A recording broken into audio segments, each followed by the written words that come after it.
Bonjour à tous, bienvenue au Losers Club. Je suis Michael. Je suis Thierry. Et aujourd'hui, on va vous parler de 3 jeux, Middle Ages, Esdras et Néhémie, et Endeavor 2, ou Eau Profonde. Eau Profonde, Deep Sea. Deep Sea. Alors on commence avec Middle Ages. Middle Ages, c'est un jeu qui est sorti chez Studio H. C'est un vieux jeu de Marc-André là, mais qui est ressorti grâce peut-être au succès de Splendor il y a 10 ans. Bon, non, je sais pas si c'est lié. Mais apparemment c'est une version améliorée. En fait, c'est un jeu qui se joue quoi en 1 heure, 45 minutes, avec du matériel, du beau matériel. Dans lequel en fait chaque joueur va s'affronter pour faire le meilleur quoi, village, royaume. Et en fait dans un royaume on sait il y a plein de choses, il y a des palais, l'église, mais il y a aussi une garnison, des tours et même des fermiers, des champs et des moulins. Ouais. Et voilà, tout ce qui se passe sur le plateau de Middle Ages, c'est de comprendre ce qu'on a envie de faire, ce que la partie va te demander.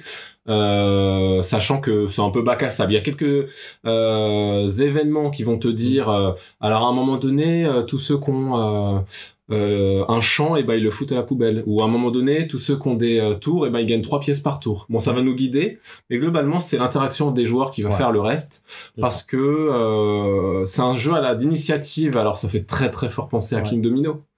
C'est le même système, c'est je prends une tuile dite faible, un peu plus nulle, ou en tout cas un peu plus fréquente, mais je serai le premier à choisir la prochaine. Et si je prends une tuile rare, eh ben je serai le dernier à choisir. Donc c'est sans cesse un système comme ça, et bon c'est bien à partir de 4-5 joueurs que là ça va commencer à vraiment créer une vraie chaîne de décision c'est moi qui choisis en premier, puis un deuxième, puis un troisième. Voilà. Est-ce que le nombre de tuiles ne change pas Pas exactement. Si, à chaque fois, il y a toujours une tuile de plus que le nombre de joueurs. Ouais. Mais... Et après, le reste, c'est tout simple. J'ai réservé ma tuile, je réserve ma prochaine tuile, et ensuite, je mets la tuile dans mon jeu. Quand on la met dans son jeu, on va juste déclencher le pouvoir de ce qu'on pose. Donc, il y a 8 types de pouvoirs, et on va juste gagner des revenus qui vont coboter sur le même type. Donc, par exemple, si je pose un champ, eh ben je vais gagner autant de points que j'ai de petits bonhommes que j'aurais posés auparavant, sur les détails, tuiles, et je vais gagner 2 pièces par champ. Donc le jeu te dit du coup fais des champs. Pareil avec les moulins, sauf que là ça commence à être interactif. Je vais piquer 2 pièces, donc 2 pièces des points aux autres à tous ceux qui ont moins de moulins que moi, etc. Donc en fait, chacun va essayer de comprendre comment je vais tirer mon épingle du jeu dans tout ça. Et au fur et à mesure qu'on construit le jeu, c'est là que ça devient intéressant, parce que le début c'est un peu on sait pas trop. Mais dès qu'on a déjà quelques pistes, c'est là qu'on va vraiment avoir des vrais choix décisionnels, de se dire lui il me fait chier à me faire toujours du rouge et à me péter des bâtiments, donc je vais peut-être me défendre. Ou inversement, j'ai envie de scorer mieux mes champs, donc je vais prendre une église qui va faire en sorte que mes champs vont scorer mieux. Voilà, vous voyez globalement comment ça va fonctionner. Et c'est en 16 tours. Ouais. Donc 16 tuiles dans notre jeu. Voilà, c'est tout. Ça se joue bien. Ça se joue bien. Non, mais c'est assez sympa quand même. Moi, j'aime bien le côté où ça combotte sur pas mal d'axes différents.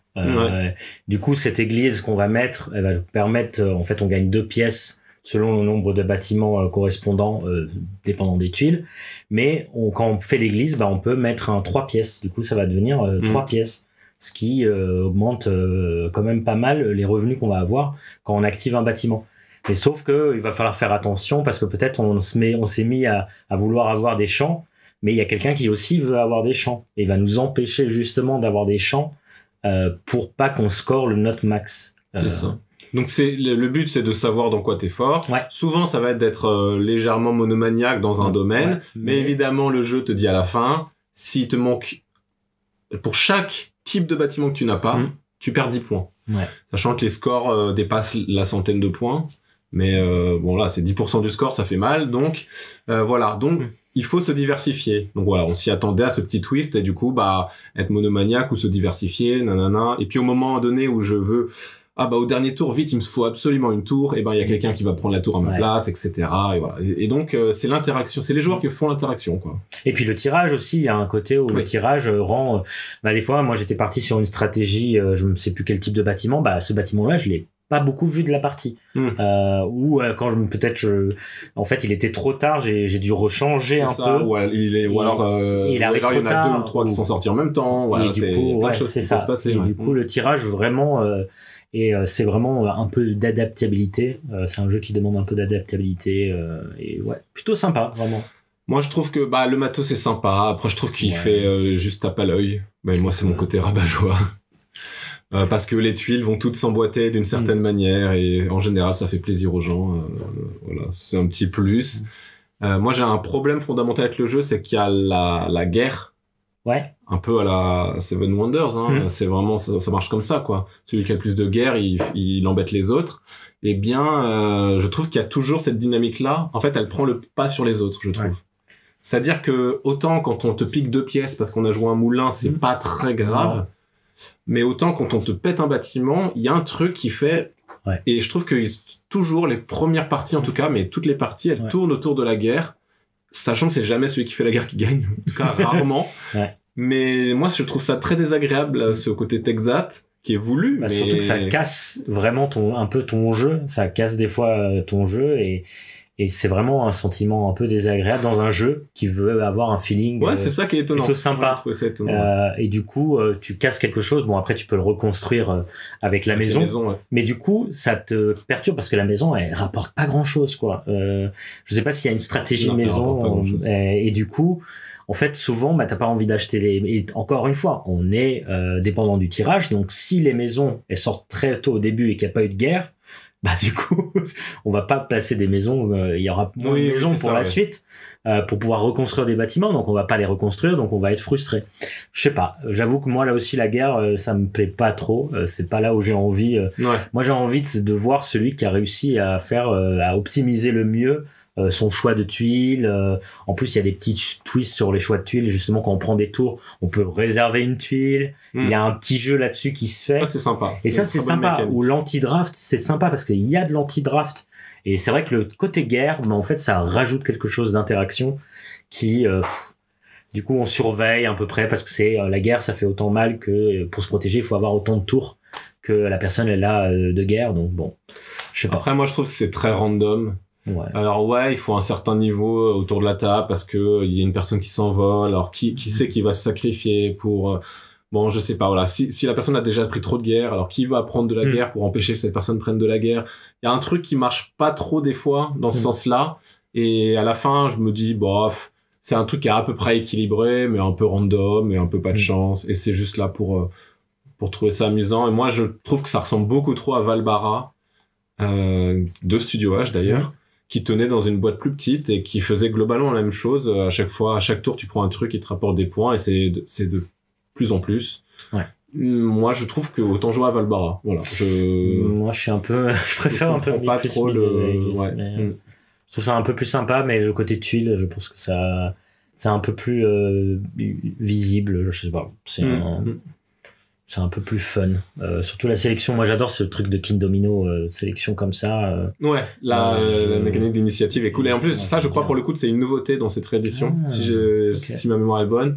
Donc, ça, c'est pas mal. Ouais. Ok. Non, ça se joue bien. Franchement, elle fait découvrir à 3 groupes, et à chaque fois, les gens aiment bien. Hein. C'est pas déconnant.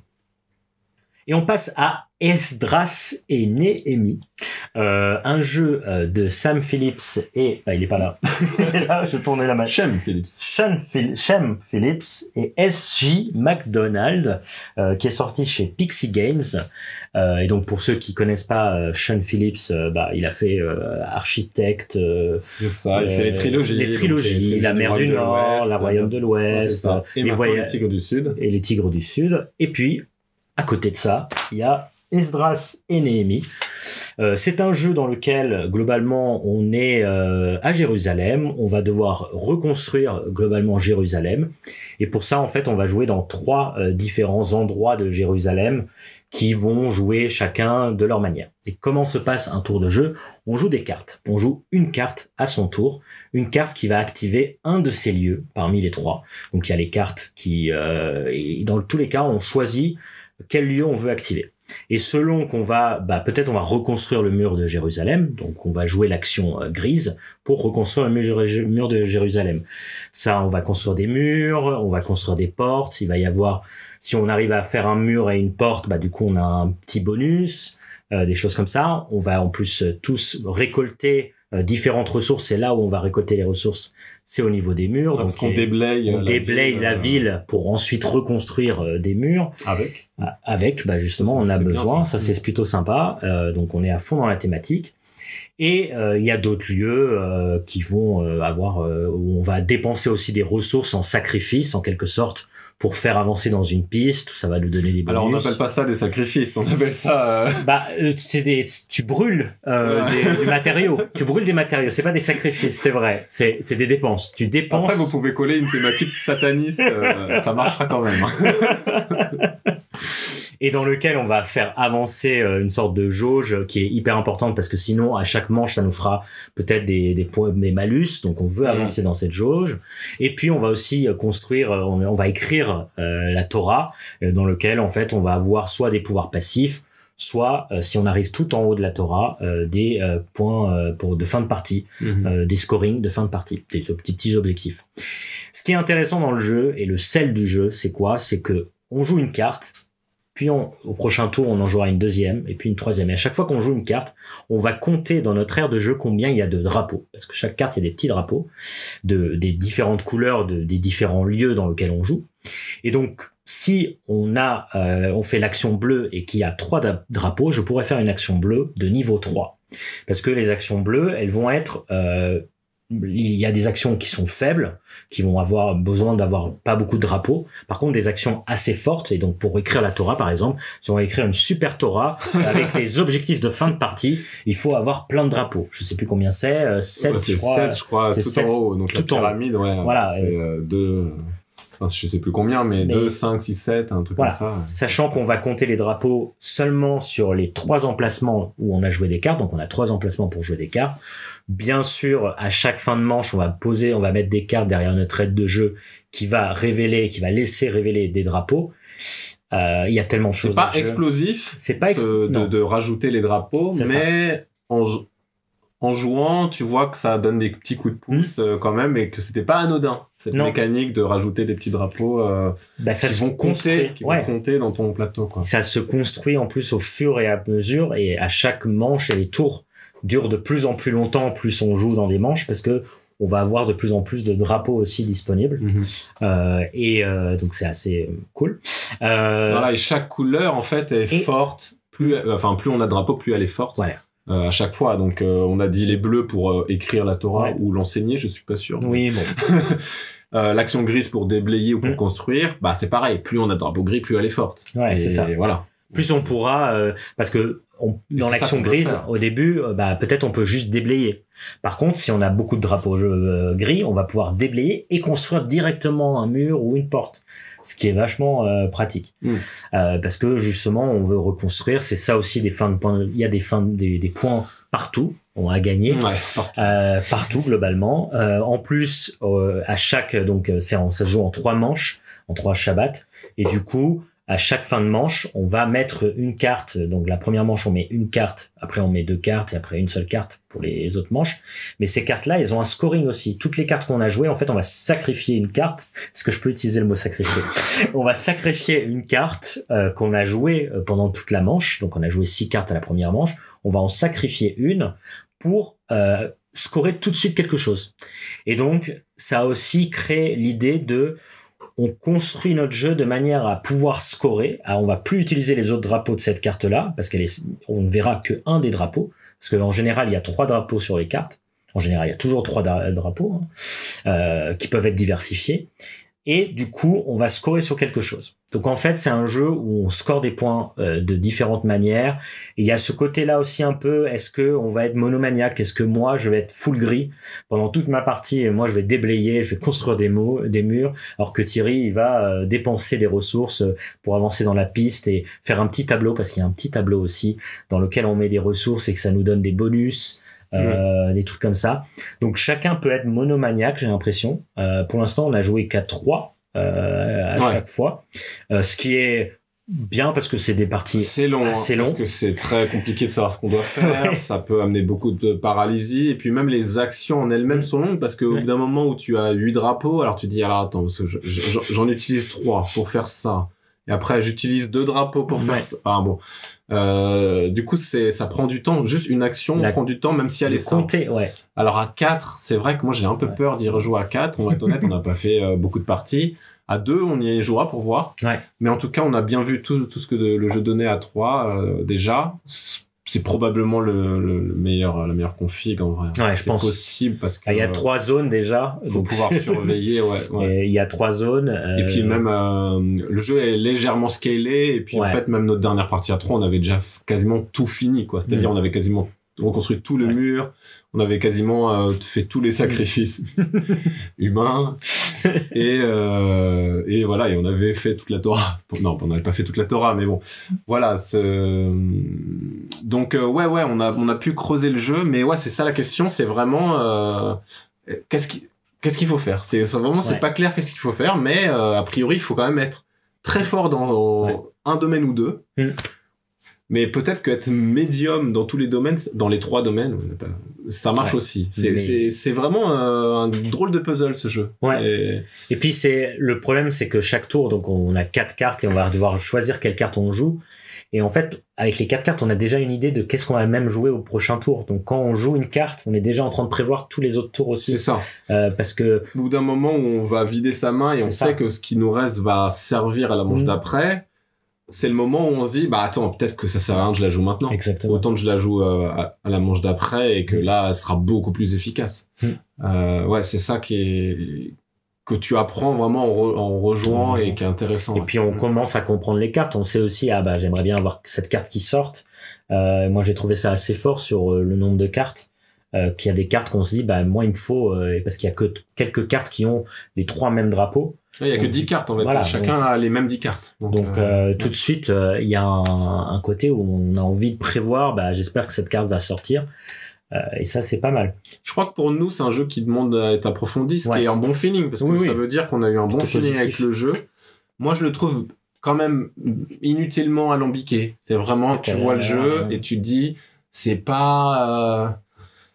Ça demandait pas tant d'imbrication, de complexité, parce qu'à chaque fois qu'on joue une carte, on va choisir une action, mais en même temps, on va pouvoir faire le commerce de cette carte. Et alors, est-ce que j'ai besoin de faire ce commerce? Est-ce que je joue la carte? Est-ce que j'ai besoin de 5 pièces tout de suite maintenant? C'est ça. Voilà, c'est ça aussi qui fait que les parties sont longues. T'es là, je sais pas. Comment je peux savoir si dans 2 tours je vais regretter de pas avoir pris ce pain. Voilà, c'est le côté difficile. Voilà, et peut-être inutile, qui amène beaucoup de complexité pour pas grand chose. Mais après, quand on l'apprivoise, ça reste sympa. Il y a des combos. Il y a quelques combos quand même. Il y a quelques côtés où tu avances une jauge qui te permet de faire ça, qui te permet de faire ça. Avec les pistes. Avec les pistes. Et justement, je trouve ça, plutôt satisfaisant. Et moi, j'aime bien ce côté-là. Ça, c'est bien de jouer. Ça récompense, même si on sent au bout d'un moment qu'on n'est pas super bon. Voilà.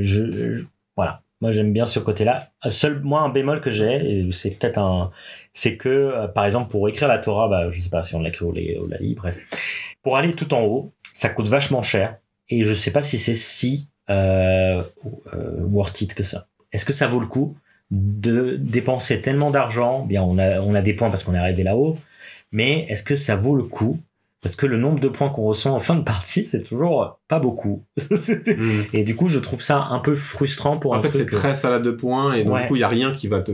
Exactement. Si, il y en a, mais il y a rarement des choses qui vont te faire 15 points d'un coup, quoi. Donc c'est... mais ça vaut le coup au fur et à mesure, mais il y a toujours des trucs à calculer, parce qu'en même temps, si t'es le premier à aller dans cette ligne, tu gagnes 3 pains. Est-ce que ce pain, il va être utile? Enfin, il y a tellement de trucs sans cesse à voir. Moi, j'ai un problème d'iconographie aussi. Pourtant, ça a été difficile au début. Alors ça, c'est l'illustrateur. Donc c'est son frère Sam Phillips qui illustre, qui est plus, qui avait refait à Pillard du Nord aussi. Pierre de City, c'est ça, et qui avait fait du coup le mur d'Adrien et l'autre là dont j'ai oublié le nom. Legacy of You. Ouais, Legacy of You. Alors normalement, j'adore l'iconographie des chaînes Philips, c'est souvent le point fort de leur jeu. Et puis là, il y a un truc qui va pas. Il y a des icônes qui servent à rien, il y a des icônes qui servent qu'une fois. Alors tu comprends qu'ils ont créé une icône, mais en même temps, pourquoi créer une icône qui te parle pas immédiatement? Qu'est-ce que c'est le rond avec du orange et du violet? Le logo ne sert que pour une action, une tuile. Ouais. Il y a un truc qui est, je trouve, assez agaçant. Les raids, c'est pas facile non plus. Non. Et ça, c'est à la limite, j'ai l'impression que c'est souvent un reproche qu'on fait. Pas à Pixie, peut-être pas à Pixie Game, mais en tout cas à cette gamme là. Moi, ce que j'aime bien, c'est qu'ils ont repris le format très petit de la boîte, comme dans Architect, et justement pas comme dans Tigre du Sud, sa dernière trilogie. Ils ont refait des boîtes, comme Wingspan, on va dire. Et là, ils ont refait une petite boîte. Moi, je trouve que c'est un point fort. Moi, j'aime en bien. plus, on est vraiment là-dedans en ce moment, les Salton Sea et tout ça là. Et je trouve que c'est vraiment ça va avoir compact. Un gros jeu dans un format compact quand même, c'est hyper agréable quoi. Et bon, ça a du mal à rentrer sur la table, mais quand même, c'est. Puis je trouve qu'il y a un charme. Voilà. Ça va. C'est un peu marronâtre, mais il y a un charme. Il y a un charme. Voilà. Voilà. C'est tout, je pense, pour Esdras et Neili. Et on enchaîne avec Endeavor. Deep Sea. Endeavor 2. Alors, un jeu de la hype quand même. Mais position compliquée sur Endeavor parce que moi, le 1, c'est un jeu de cœur. En tout cas, c'est un des jeux qui a, je sais pas, qui a énormément résonné quand je l'ai découvert et tout ça. Et donc, je l'ai, j'ai envie de le montrer tout le temps à plein de gens. Et puis, hop, out of nowhere, Endeavor 2. Bon, ça fait 10 mois qu'il a annoncé, mais... Comme tous les jeux de société. Et j'avais peur parce que je m'attendais à un truc comme Pirates de Maracaibo, dont on a parlé la semaine... non, pas la semaine dernière. Il y a 4 semaines. Dans notre dernière vidéo. Et en fait, Endeavor 2, non, c'est un standalone, c'est un jeu à part entière, c'est un nouveau jeu. Et en même temps, si tu sais jouer au 1, tu sais quasiment jouer au 2 parce que c'est la même mécanique de base. Et ça, c'est très fort. Donc, c'est une sorte de mécanique qui fait, à chaque tour, j'ai un nouveau assistant que je vais pouvoir activer. Puis, je récupère des petits jetons pour activer, justement. Et après, tout mon tour, je passe à activer des trucs. Et je fais des actions. Et forcément, au premier tour, j'ai qu'une tuile, un jeton, je le mets dessus, j'ai une action. Et puis, tout à coup, on a plein de petits assistants, et on a plein de jetons, et on fait des trucs, et voilà. Et ça, c'est la même mécanique, quoi. Et ça, c'est un des trucs une de mes révélations aussi quand j'avais découvert le jeu de base. Et là, ça marche toujours. Ça marche même encore mieux parce que c'est en 6 manches au lieu de 7. Avant, c'était 7. Voilà. Maintenant, là, on est dans le thème de l'exploration sous-marine, ce qui est un peu mieux que l'esclavage et que la colonisation. Un tout petit peu. Et en fait, on est dans un truc beaucoup plus moderne. Parce que, il y a du combo, il y a de la récompense. Il y a toujours eu de l'interaction, mais je veux dire, je sais pas, il se passe quelque chose, c'est un peu dur à décrire, mais on a plus de matos, parce que voilà, des fois on va prendre des cartes, des fois on va avoir de l'impact sur l'écosystème, et donc du coup on va gagner d'autres, et ça va nous faire gagner d'autres bonus. Le système consiste toujours à avancer des jauges, le mieux possible. Cette fois-ci, on peut pas les reculer, donc c'est plutôt pas mal. Sauf que maintenant, on est des submersibles et on se balade de tuile en tuile. Et puis, si on avance la piste bleue, on va avoir un deuxième submersible. Enfin, on voit dans ces trucs-là que c'est moderne, quoi. Et ça va être la guerre à qui explore, qui joue des cartes, qui fait d'autres trucs du jeu. Même s'il n'y en a pas 1000, en gros, soit on explore et du coup on découvre des nouvelles tuiles et on agrandit le plateau au fur et à mesure. Soit du coup on fait des recherches qui consistent à prendre des cartes qui vont d'une certaine manière améliorer notre jeu quoi qu'il arrive. Et donner d'autres actions des fois. Aussi. Ouais, c'est ça. Et puis sinon, on joue sur les tuiles et chaque tuile a un truc propre. Et ça c'est plutôt pas mal. Et puis on est en surface, niveau 2, niveau 3 et le jeu est progressif. Voilà. Franchement, tout semble assez évident, franchement. Et puis, le feeling de jeu est bien, quoi. Non, il est super cool. On a vraiment envie d'y aller, on a envie de jouer et on a envie d'y retourner. C'est assez fou et à chaque fois en fait, en plus, il y a différents scénarios. On joue pas toujours la même chose.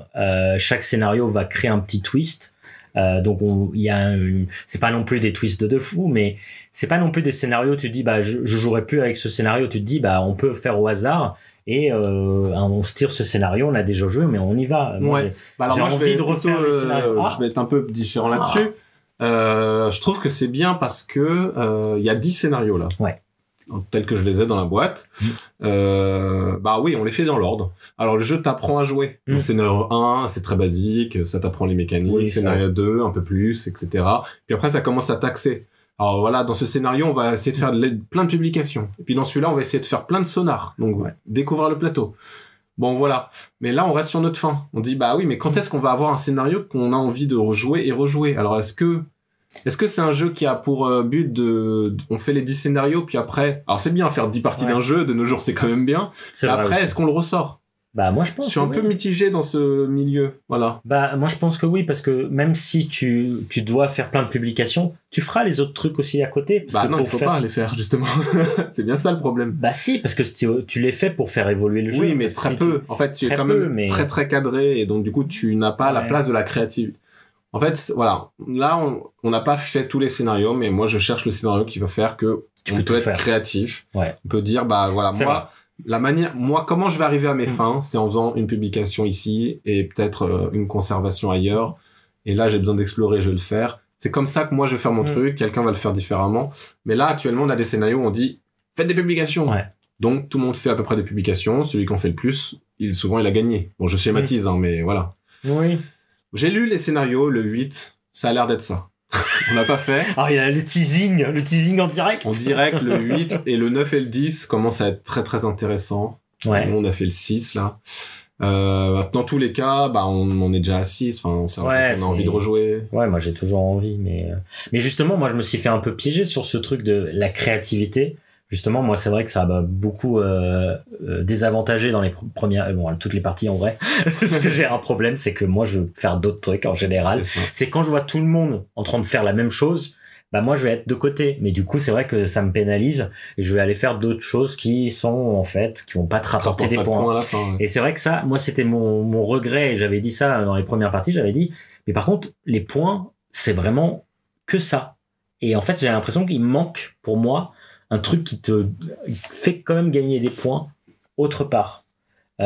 Justement pour cette créativité, de permettre la créativité. C'est ça, parce que du coup, tu gagnes des points quand tu avances toutes tes pistes, mais globalement, tout le monde a à peu près avancé ses pistes. Le différentiel est très faible. Ouais. C'est ça. Mais voilà, donc du coup, il y a peut-être quand même cette possibilité qu'un des scénarios de la fin fasse ça. Sinon, je suis quand même partagé parce qu'effectivement, c'est quand même agréable. Finalement, et en fait, peut-être qu'on y joue autant parce qu'on a les scénarios et que, allez, vas-y, qu'est-ce qu'on aura après, et le plaisir de lire, une nouvelle mécanique. En vrai, ça fonctionne, c'est malin, c'est intelligent d'avoir fait ça. Et puis, ils peuvent te sortir, allez, 6 nouveaux scénarios, et ça leur a rien coûté à la fin. Donc c'est malin, quoi. Mais c'est vrai que par rapport à, par rapport à Endeavor. Par rapport à Endeavor, je trouve que l'interaction, elle est un peu différente, elle est toujours assez présente, mais Endeavor, elle était vraiment, il y avait un côté, ça, en fait, ils ont réussi à le garder, en vrai. Parce que dans Endeavor, t'avais un côté où tu devais un peu explorer pour pouvoir activer une région. Et où on ouvrait tous ensemble la région. Mais bien sûr, ça rapportait souvent des points à la personne qui avait réussi à... Fallait être très opportuniste, quoi. Très opportuniste. Et là, il y a un peu ce truc-là où la personne, elle va explorer. Mais c'est peut-être pas elle, justement, qui va aller... qui va faire les trucs. Et justement, c'est peut-être ça aussi le truc, c'est que des fois tu vas aller explorer, tu vas du coup mettre une tuile qui va t'avantager parce que tu vas gagner un petit bonus, mais par contre c'est le tour d'après, c'est quelqu'un d'autre qui va y aller, et comme les actions elles prennent du temps et tout ça, c'est cette personne qui va faire peut-être pas mal de trucs et sur la tuile que t'as découvert, que t'as pensé pour toi, en fait. Il y a beaucoup de notions de tempo, parce que c'est une action avant que ça revienne à moi. Moi, j'ai toujours aimé ce tempo, même dans le premier, et là, ça marche encore, de comprendre ça. Mais, du coup, ça crée de l'interaction. On a fait,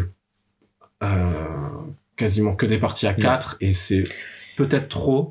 Il y a aucun scaling dans le jeu et pour le coup pour avoir joué à 2, bah en fait on explore un peu moins peut-être, mais on fait les tuiles seulement à 2 et en fait si votre plaisir c'est de jouer à cette mécanique-là, c'est de jouer au jeu, ça marchera quand même à 2 et à 3 du coup. Ouais, je pense. Ouais. Parce que juste tu vas faire les mêmes choses, tu vas activer des trucs et c'est cool. Ouais. Voilà, c'est ça qui est fou.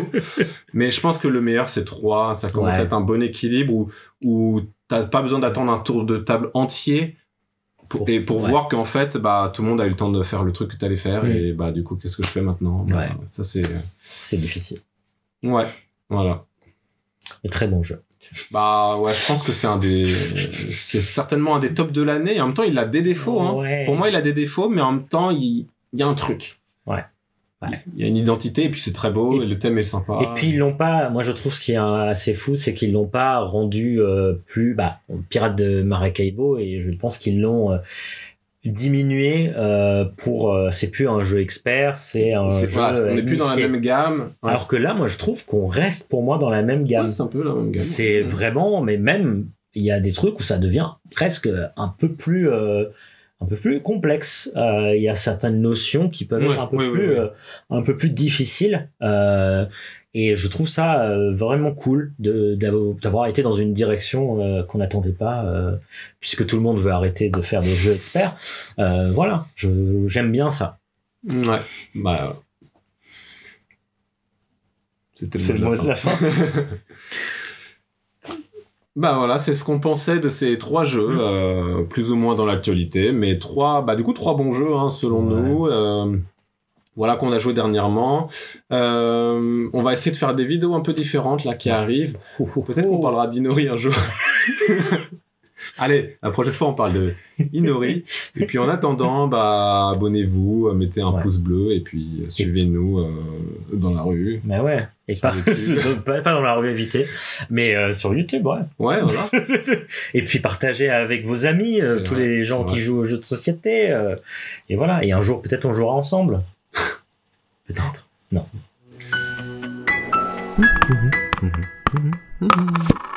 On finira par Endeavor. On refait. Endeavor Mission Deep Sea. Mission Deep Sea au profond. Deep Sea. Au profond. Deep Sea. Bon.